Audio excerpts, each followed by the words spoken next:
So the new update is here, guys, and of course I've got a brand new Town Hall 17 attack strategy showcasing the Furnace. It's great for spam attacks, easy to use, amazing for funneling.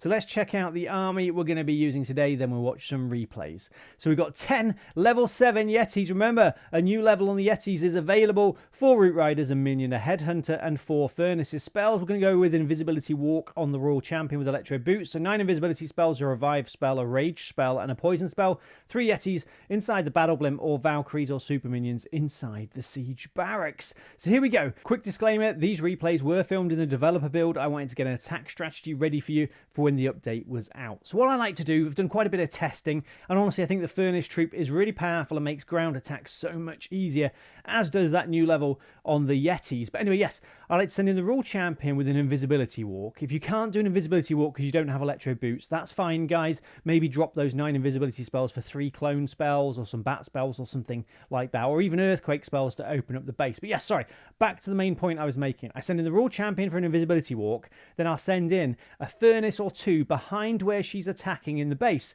Then those Fire Mites will come out the Furnace and start taking out buildings. As you can see, the Wizard Tower's not having a good time there, and it's sort of slowly helping out the attack. They don't do much damage, but it sort of just accumulates, and it just means you're less likely to have any kind of time fail, and it can really help with funneling. As you can see, we've got kind of a nice funnel there that we can send in our ground army, because of course before this update I think air attacks were by far the easiest attacks to use, but now ground attacks, I think with the new level for the Yetis, we've got some more options. I think ground attacks are making a comeback. So we've got those Furnaces on the left there helping to funnel, put those new level 7 Yetis there in the center, Grand Warden with Rage Gem and Eternal Tome. I think we've got the Queen Giant Arrow and Healer Puppet, and the King Earthquake Boots and Spiky Ball, sending them in through the funnel, because one of the main things that people struggle with, myself included, is funneling, and these Furnaces are going to make funneling so much easier. We've used the Siege Barracks on the right hand side. Like I mentioned in the intro, if you are using Siege Barracks to help funnel, then I would say have Valkyries or Super Minions inside, not Yetis, but I've got Yetis anyway. So there we go. Troops moving through the base. We're looking okay. There's Fire Mites bouncing around the base with Yeti Mites everywhere. And guys, you've got to be careful. The other day, I went to the shop to buy some bread and milk. Walking home, suddenly I looked down. My trainer was on fire. There were some Fire Mites jumping out somebody's garden. I looked over the wall, and yeah, there was a level 1 Furnace there. I don't know how they got it there, you know, in their garden. Some sort of defense. I don't know, maybe they got some pigeons or something stealing their seed or eating things. But yeah, just be careful, guys. Furnaces and definitely Inferno Towers and Teslas do exist in real life. Anyway, we're going to do okay here. We're going to get 3 stars. And like I said, I was really impressed with these ground attacks using Furnaces, and we love things that make things easier, don't we, guys? Yeah, Furnaces do for ground attacks. So here we go again, sending the Royal Champion at 6 o'clock. There we go, I sound professional. 6 o'clock south towards the Ricochet Cannon, and this time we're going to be using 2 Furnaces and the Siege Barracks. You just get loads of value.